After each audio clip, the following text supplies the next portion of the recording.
Je vais vous parler des Sayanim ce soir. Sayanim, 5e colonne au service d'Israël.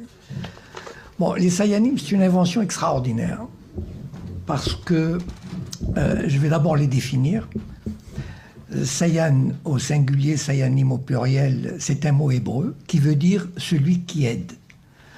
Donc, ce sont des Juifs qui vivent en dehors d'Israël, qui sont recrutés par le Mossad et qui donnent un coup de main au Mossad. Ils relèvent du Mossad. Le Mossad a un département qui s'appelle guerre de propagande. Et ces Sayanim sont à peu près 50 000 dans le monde, 3 à 4 000 en France, 3 000 à Londres, 10 à 15 000 aux États-Unis, spécialement regroupés à New York pour la finance et à Los Angeles pour les médias, la télévision, etc. Ils sont recrutés comment? C'est très facile. Il existe une franc-maçonnerie juive internationale, peut-être vous avez entendu parler, qui s'appelle le Bnei Brit, c'est-à-dire les enfants de l'Alliance, et qui regroupe 500 000 membres à travers le monde, réservés aux Juifs. Évidemment, cette franc-maçonnerie, ceux qui en font partie, ce sont des gens de très haut niveau, ne serait-ce que par les contributions financières qui sont très élevées et qui vont pratiquement du cadre moyen supérieur à parlementaire, directeur de banque, etc. Enfin, vous pouvez imaginer la catégorie des 500 000 qui font partie de cette organisation. Donc, cette organisation est totalement dédiée à la défense d'Israël. Et quand le Mossad a besoin de quelqu'un, eh ben, il va au Bnei Brit, il consulte la liste et il lui demande « Est-ce que tu veux devenir Sayan ?» Et pour l'autre, c'est un honneur de le devenir. Donc, ils sont où ces Sayanim? C'est là où le point principal. Ces Sayanim sont et travaillent, ils mènent leur vie normalement. Ils continuent à vivre normalement en France, par exemple, et ils sont dans toutes les couches de la société. C'est-à-dire, ils sont sur France 2, TF1, ils sont dans la mairie de Lyon, ils sont dans l'armée, ils sont dans la banque. C'est-à-dire, ce sont des Juifs qui occupent des postes intéressants, importants, et qui rendent service. Par exemple, ils informent le Mossad, s'ils sont dans une banque, ils informent le Mossad des mouvements des banques, par exemple, des mouvements de fonds qui touchent des personnes susceptibles de les intéresser, par exemple des Arabes, du Golfe, ou des terroristes, ou enfin, toutes sortes de monde. Ou bien, par exemple, ils sont dans... à Air France, par exemple. Tout à l'heure, nous a dit qu'il y avait une liste noire. J'ai tout de suite pensé, tiens, vous savez, le CRIF, il ne peut pas tout faire. Le CRIF, il est puissant, il est écouté, il est entendu, mais il ne peut pas intervenir partout. Ce sont les Sayanim qui interviennent.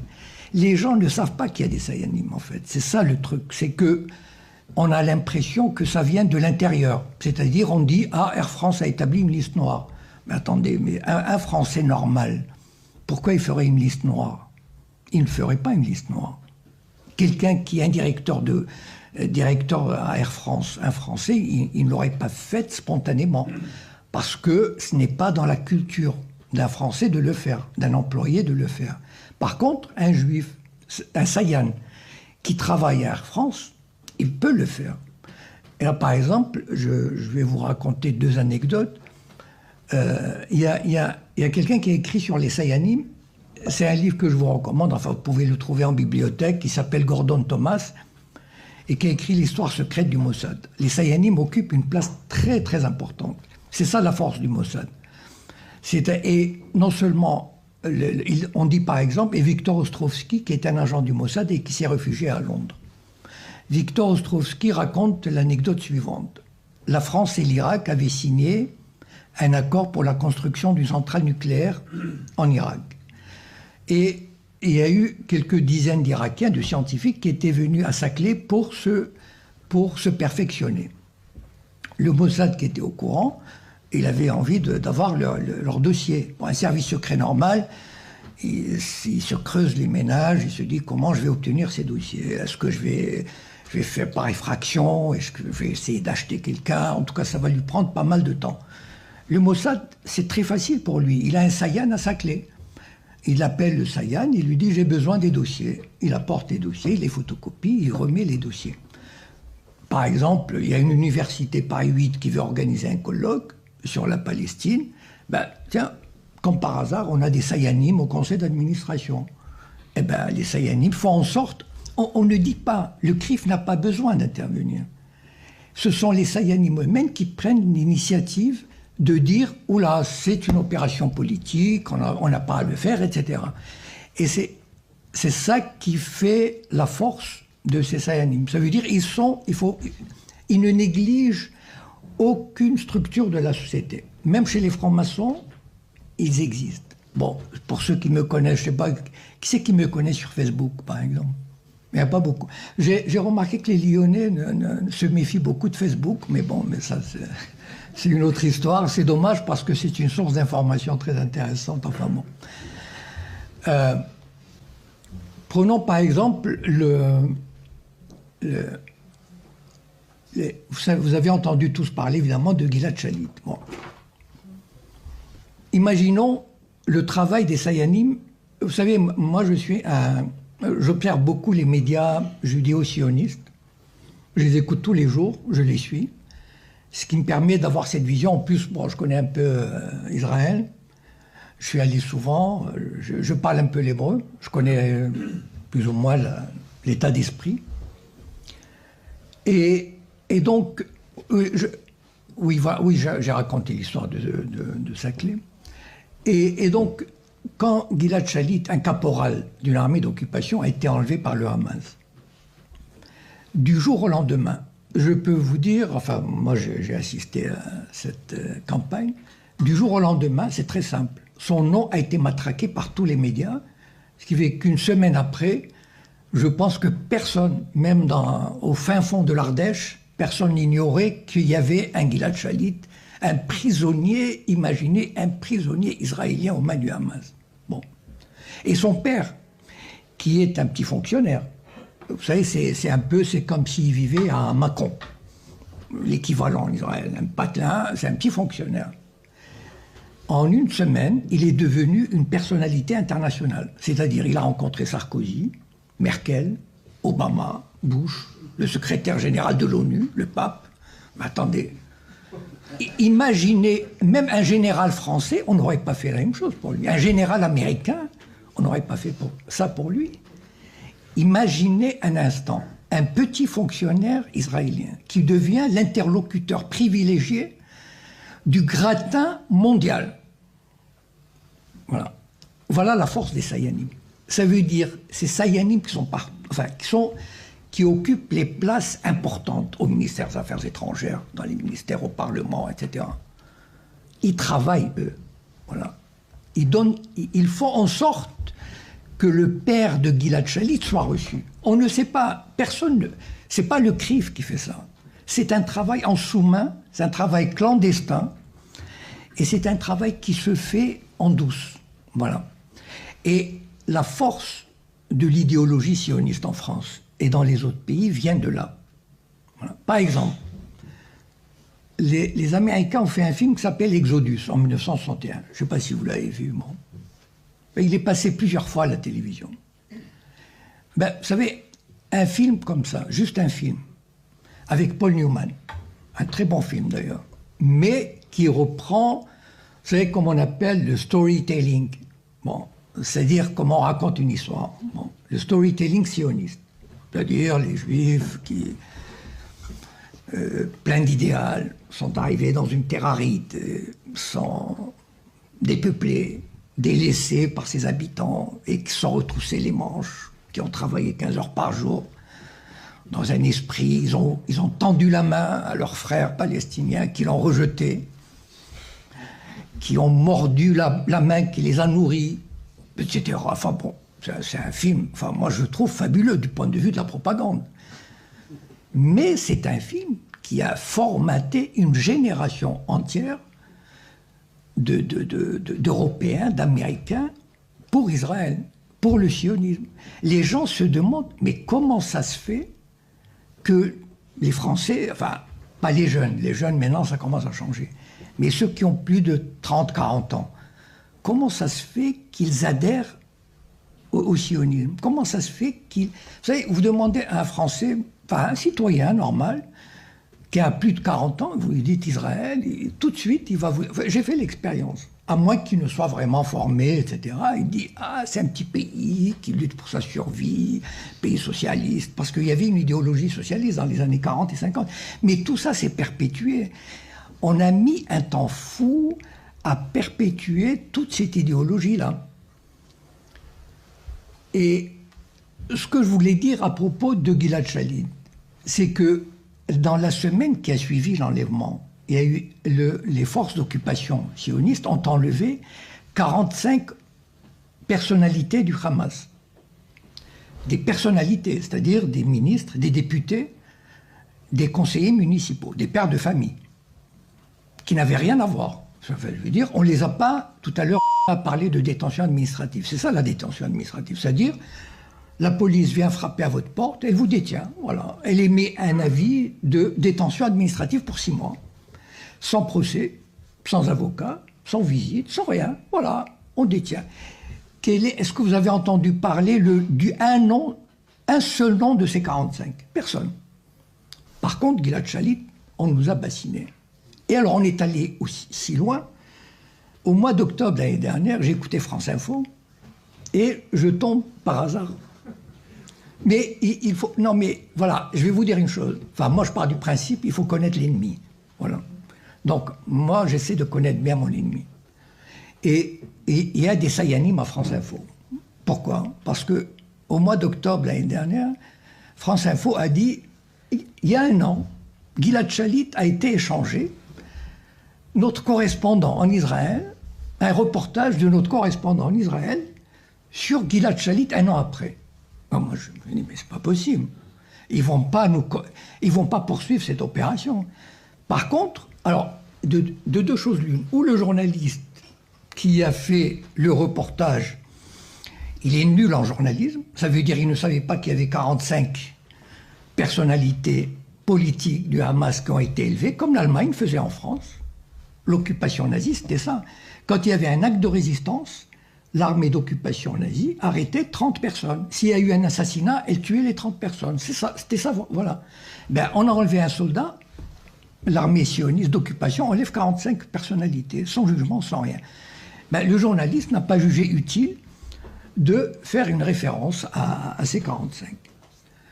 Je passe à un autre chapitre sur les Sayanim. Dieudonné. Entre parenthèses, Dieudonné a gagné son procès pour Perpignan. Parce que la ville de Perpignan, vous pouvez applaudir.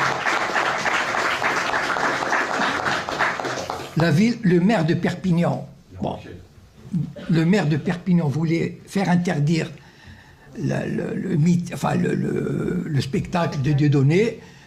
Bon, la justice a donné raison à Dieudonné, bon, comme d'autres villes. Ça prouve quand même qu'il y a un état de droit et qu'il faut se battre. Voilà. Bon, tout n'est pas parfait, mais on peut se battre. Pour ceux qui ont oublié la genèse de cette histoire de Dieudonné, je vais vous rafraîchir la mémoire. C'était en 2002 ou 2003. Il avait fait un sketch qui était tout simplement antisioniste. Voilà. C'est-à-dire, il s'est moqué d'un colon. Voilà. D'un colon sioniste. Et il y avait de quoi s'offusquer et contester. Après tout, un colon, c'est un colon. Voilà. Là où il est, c'est un colon. Là, il a touché quelque chose de très, très important et de très sensible. Je veux dire, ça, c'est comme on dit, disons vulgairement, patouche. Ça, il a touché vraiment au sacré. Toucher au sionisme, c'est sacré en France. Donc, ils ont rigolé ce soir-là, parce qu'ils ne se sont pas rendus compte. Mais les Sayanim, c'était un vendredi soir ou un samedi soir. Mais les Sayanim, tout de suite, se sont mis à l'œuvre. Et c'est quoi? Le mercredi suivant, il devait faire un spectacle à Lyon. Il a été annulé. Qui l'a annulé? Ça veut dire tous les Sayanim qui sont aux manettes. Vous savez, ils sont très nombreux dans le monde du cinéma, dans le monde du spectacle. C'est pas la peine qu'ils dominent partout. Mais il suffit qu'il y ait quelques-uns qui actionnent les leviers, les bons leviers, voilà, et qui disent j'annule le spectacle, quel que soit le prix à payer, c'est pas grave. Mais c'était une leçon, il fallait donner une leçon à Dieudonné et l'arrêter tout de suite pour dire le message suivant aux autres, attention, on peut rire de tout, sauf de ça. Le sionisme, il n'est pas question. Voilà. On n'a pas poursuivi Dieudonné en justice pour dire ce sketch et ceci ou cela, et on va attendre le résultat du sketch, le résultat du jugement. Non. Tout de suite après, 3 jours après, et c'était en cascade. Ça veut dire que, vous savez, encore une fois, c'est pas le CRIF qui a fait ça. Le CRIF ne peut pas tout faire, mais ce sont les Sayanim. Voilà. C'est pour ça que je me suis intéressé à ce sujet en particulier, des Sayanim, et j'ai écrit un roman qui s'appelle Le Printemps des Sayanim, j'en parlerai tout après. C'est parce que c'est un domaine absolument inconnu. Avant que j'en parle, personne n'a jamais parlé des Sayanim. Le mot même était inconnu, le mot était peut-être tabou, je ne sais pas. En tout cas, on ne l'a jamais utilisé. Alors, il y a une suite à l'affaire Dieudonné, c'est-à-dire que les gens ne connaissent pas véritablement... Enfin, dont les gens ne connaissent pas les tenants et les aboutissants. Et c'est là où je veux dire, comme observateur des médias,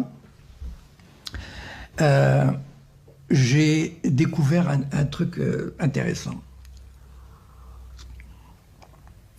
L'UEJF, c'est-à-dire l'Union des étudiants juifs de France, et sa filiale SOS Racisme, vous savez bien que SOS Racisme a été créé par des sionistes, par des juifs sionistes. Bon, ça, si vous ne savez pas... Bon. Donc, et c'est le relais de l'UEJF. Enfin, vous savez que quand le président de l'UEJF démissionne, enfin, descend de sa présidence au bout de 2 ans, il devient ipso facto vice-président de SOS Racisme. Bon, et puis de toute façon, enfin, SOS Racisme n'a jamais critiqué l'occupation, ni la colonisation, enfin, etc. Et donc, les deux, main dans la main, ils ont créé ce qu'on appelle Rire contre le racisme. Peut-être que vous avez vu ça ça passe sur France 2, une fois par an, au mois d'octobre à peu près, je crois. Et c'est exactement la réponse.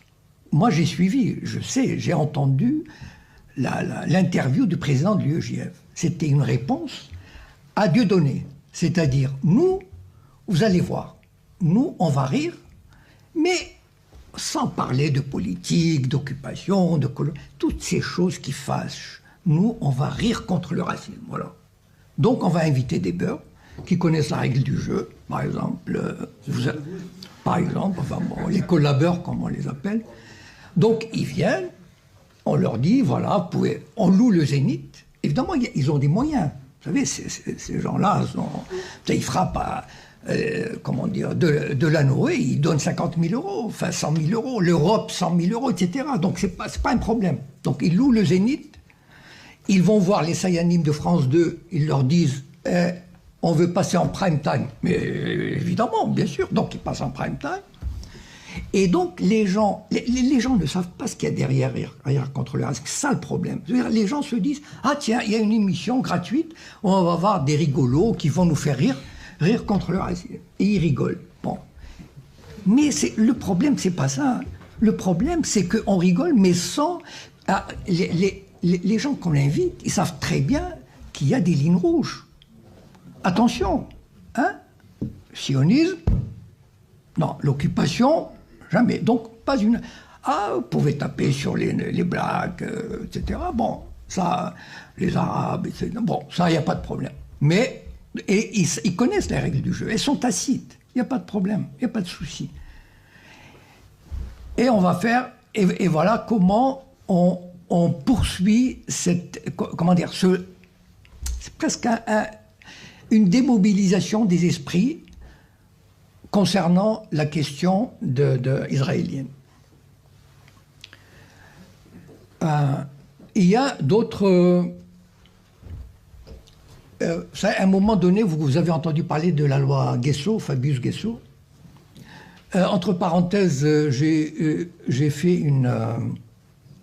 participé à un documentaire qui s'appelle Memba sur la mémoire. par la boîte de production Clap 36 avec Béatrice Pignette. Voilà, je ne sais pas si... Je vous invite à aller sur Clap 36.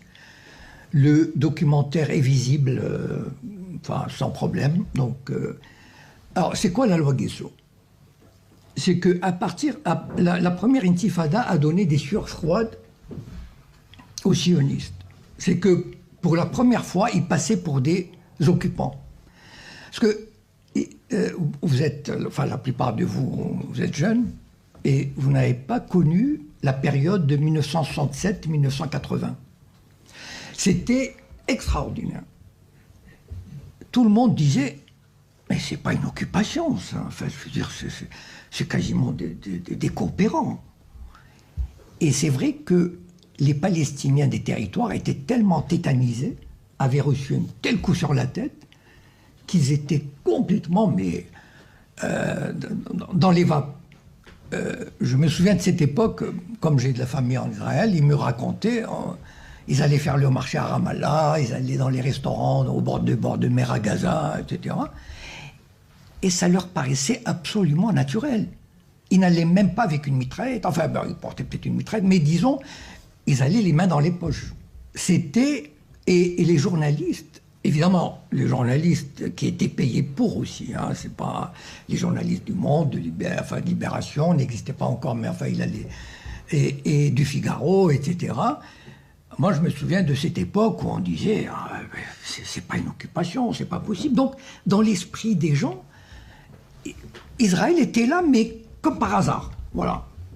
Et les Sayanim ont fait en sorte, il ne faut jamais perdre de vue, voilà, qu'il y a des Sayanim sur France 2, TF1, iTélé, etc. Il ne faut pas qu'il y en ait beaucoup, c'est pas la peine qu'il y en ait beaucoup. Il suffit qu'il y ait 2, 3, 4, bien, là où il faut, pour donner l'impulsion, voilà.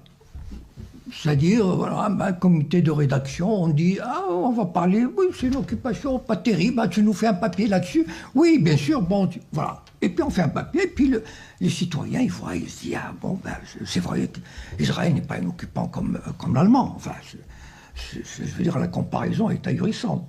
Et puis arrive l'intifada. Et là, tout à coup, on voit, mais c'est pas possible.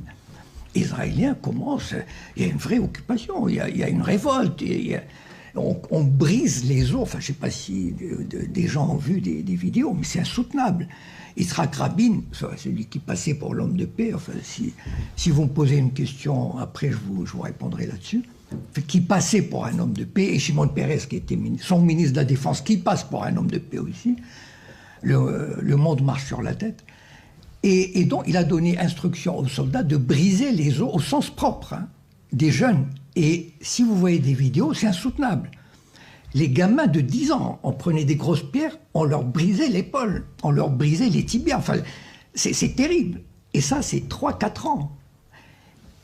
Et là, il y a eu un mouvement, enfin, c'était vraiment l'affolement, c'est-à-dire. Et à ce moment-là, il fallait rétablir, il y avait des campagnes. Et en 1990, on a saisi l'occasion de redonner une espèce de virginité politique à l'État d'Israël. Par la loi Fabius-Guesso, ça veut dire qui interdit toute remise en question de la Shoah. Pourquoi en 1990 ? Après tout, la Shoah, il avait déjà, enfin je sais pas, c'était fini depuis 1945. 35 ans après, on s'est dit, ah tiens, comment il y a des gens qui critiquent, d'ailleurs aujourd'hui c'est pas tant, hein, on essaye d'implanter dans la tête des gens que l'antisionisme, finalement, c'est de l'antisémitisme quand même. Voilà.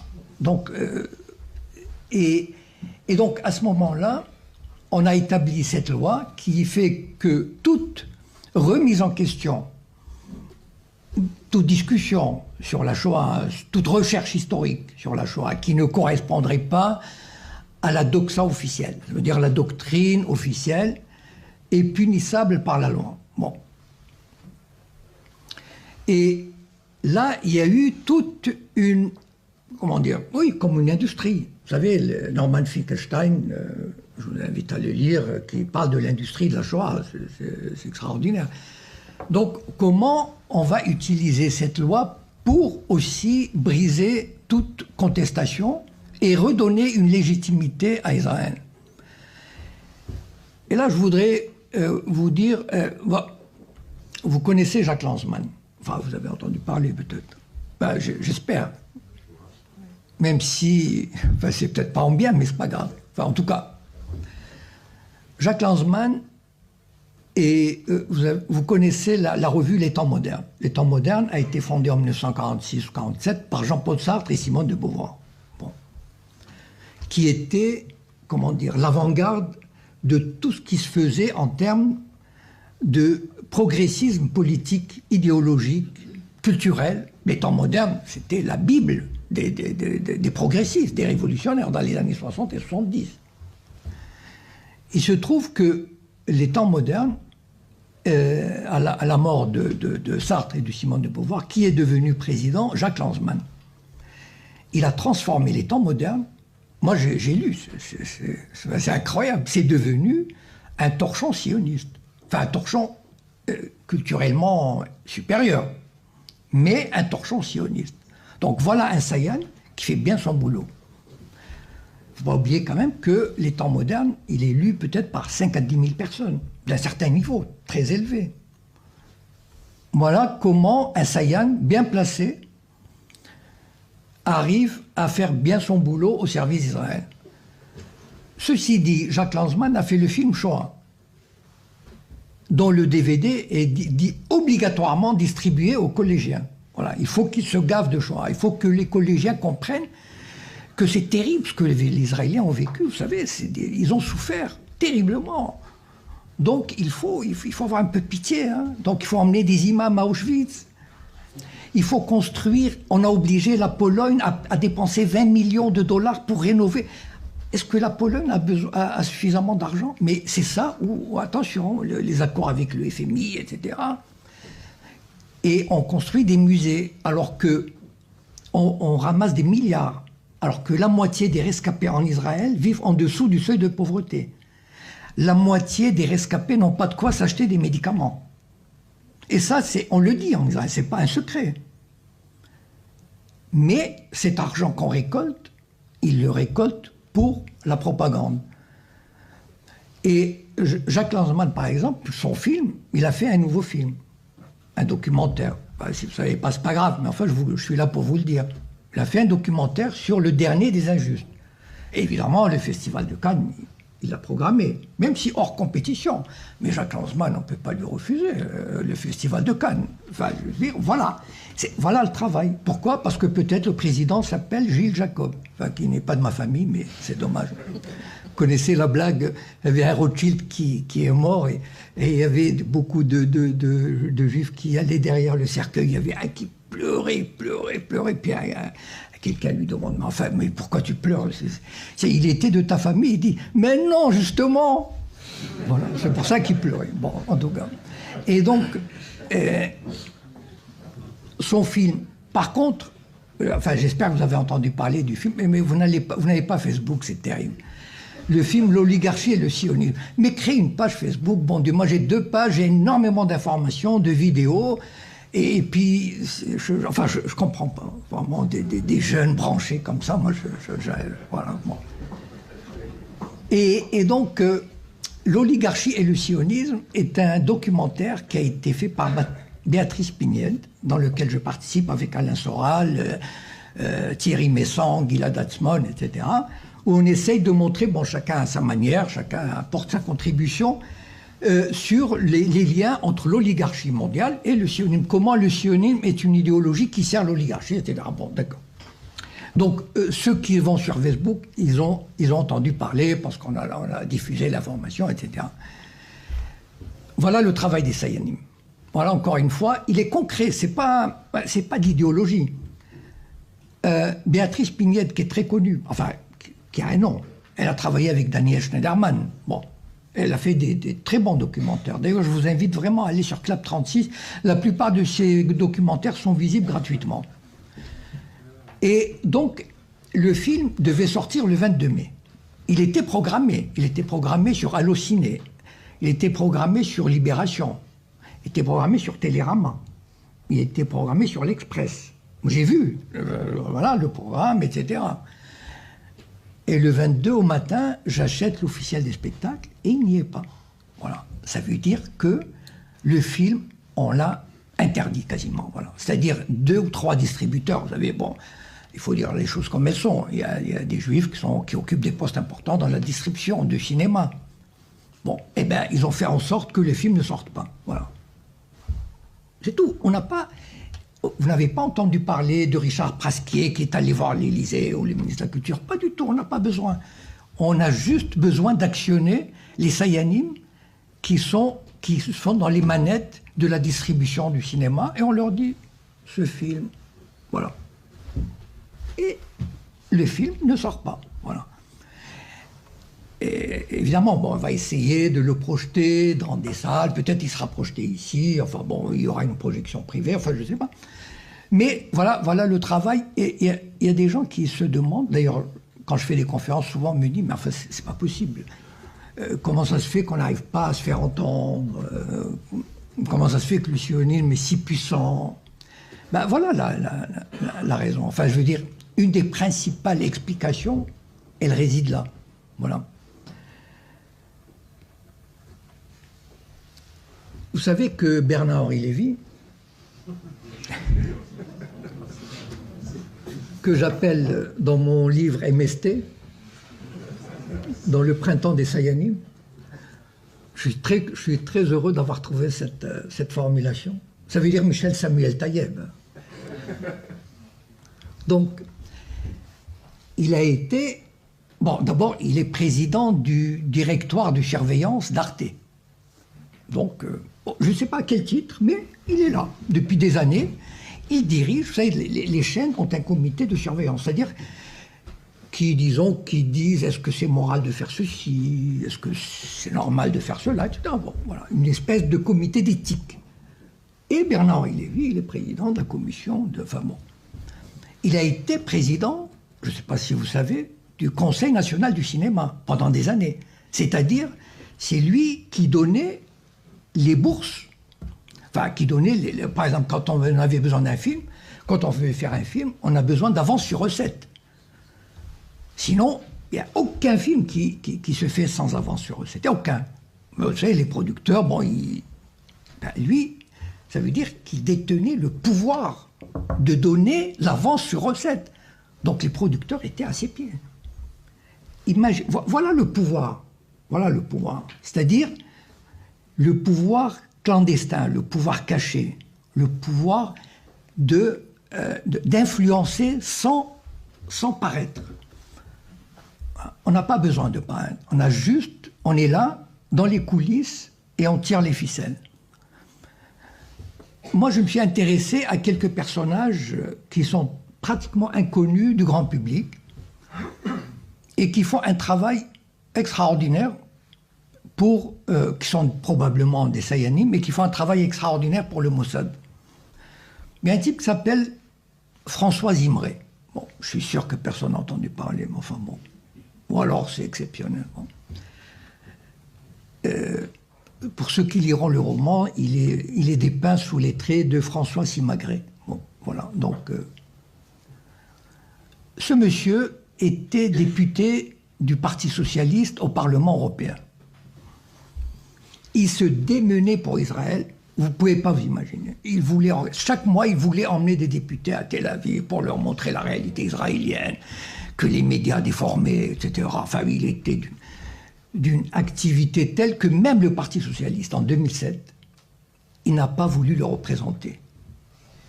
Imaginez le Parti socialiste qui se dit « Non, celui-là, c'est trop quand même. »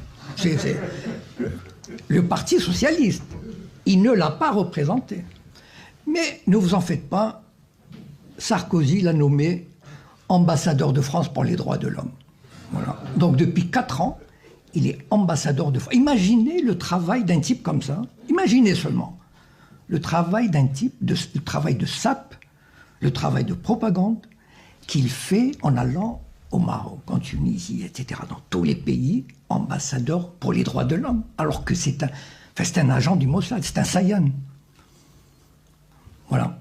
C'est ça le travail des Sayanim. Bon, je ne sais pas si... moi, je pense que je vais terminer parce que moi, je préfère, j'aime bien le débat. Donc, je voudrais dire juste une chose, enfin deux choses pour terminer. Pourquoi j'ai intitulé la conférence « Les Sayanim, une 5e colonne au service d'Israël » Parce que, pour moi, les Sayanim sont des juifs français, enfin, pas tous les juifs, hein, les Sayanim, ceux qui acceptent de travailler pour le Mossad, les Français, les Anglais, les Américains, ils ont le cœur là-bas en Israël.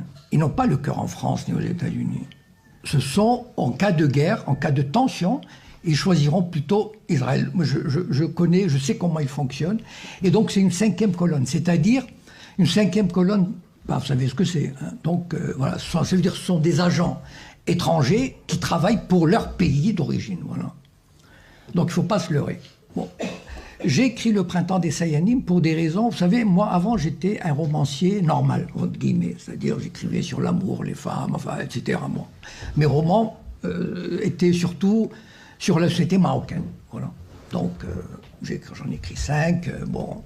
Et puis, un jour, je me suis dit, non, il faut... j'ai des idées, j'ai vu des choses, et il faut que je milite. Ma contribution au militantisme, palestinien et antisioniste, c'est de faire cet ouvrage sur les Sayanim. Parce que j'estime que c'est un sujet totalement inconnu. Et donc j'ai écrit Le Printemps des Sayanim avec mon expérience. Bon. Et tout ce que je raconte est vrai. Enfin, c'est-à-dire, tous les faits qui sont là ont existé. Ou alors sont très proches de la réalité. Je l'ai fait sous forme de roman.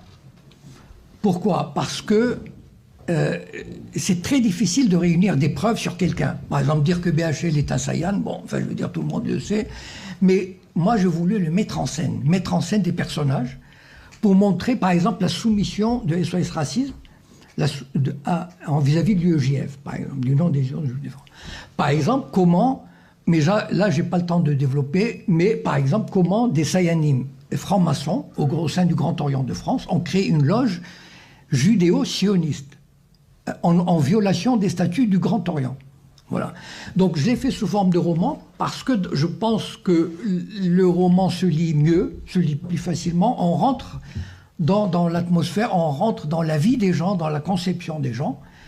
Et voilà, je vous remercie de votre attention et je veux bien répondre à toutes les... Sans aucune exclusive, je répondrai à toutes les questions que vous souhaitez.